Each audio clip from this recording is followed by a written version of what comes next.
Bismillah. Muawiyah, l'oncle de tous les fidèles, était dans son palais en train de dormir.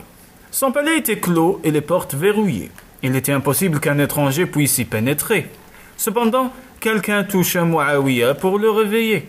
Quand il ouvrit les yeux, il ne vit personne et se dit « Il est impossible de pénétrer dans mon palais. Qui a pu faire cela ?» Après de longues recherches, il trouva quelqu'un qui se dissimulait derrière une tenture. Il lui dit « Qui es-tu et comment te nomme-t-on » ? « Le peuple m'appelle Satan. »« Et pourquoi m'as-tu réveillé ?»« Parce que c'est l'heure de la prière et qu'il faut que tu te rendes à la mosquée. N'oublie pas que le prophète, alayhi salatu wassalam, a dit que la prière ne devait souffrir aucun retard. » Muawiyah lui dit « C'est étrange que tu invoques cette raison, car jamais rien de bon n'est venu de toi. C'est comme si un voleur venait en prétendant vouloir monter la garde. » « Autrefois, répliqua Satan, j'étais un ange et mon âme se nourrissait de mes prières. J'étais alors le compagnon des autres anges, et ceci est resté dans ma nature. Il m'est impossible d'oublier le passé. Tu dis vrai, mais il n'empêche que tu as barré la route à bien des sages. Tu ne peux pas être le feu et ne pas brûler. Dieu t'a fait consumer, et quiconque t'approche est nécessairement brûlé. Ta prétendue sagesse ressemble au chant des oiseaux imités par des chasseurs. Ôte le doute de ton cœur, dit Satan. Je suis une pierre de touche pour le vrai et le faux. Je ne puis en les dire ce qui est beau. Mon existence n'est qu'un miroir pour le beau et pour le laid.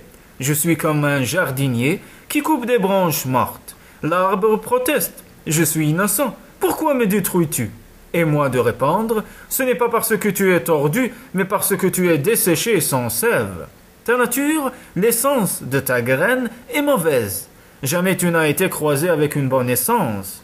Pourtant, ta nature aurait tout, à gagner si l'on t'avait greffé une bouture de bonne essence. Tais-toi, s'exclama Muawiyah. C'est en vain que tu tentes de me convaincre. Il se tourna vers Dieu et dit, Mon Seigneur, ces paroles sont comme un brouillard. Aide-moi. Il est très fort pour argumenter et je redoute ses ruses.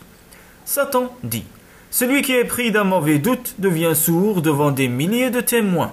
Ne te lamente pas devant Dieu à cause de moi, pleure plutôt devant ta propre méchanceté.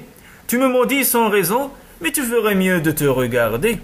Muawiyah de répondre, c'est le mensonge qui fait naître le doute dans le cœur. As-tu donc un critère pour distinguer le vrai du faux?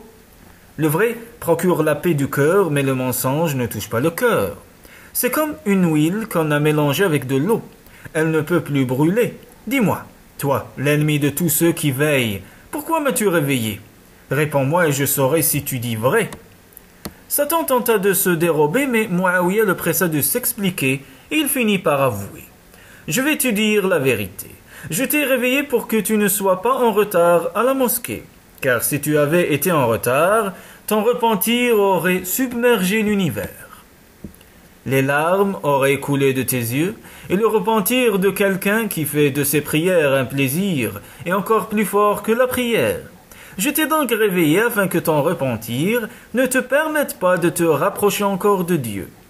Muawiyah s'exclama, « Maintenant tu dis la vérité. Tu n'es qu'une araignée en quête de mouche, et tu m'as pris pour une mouche. »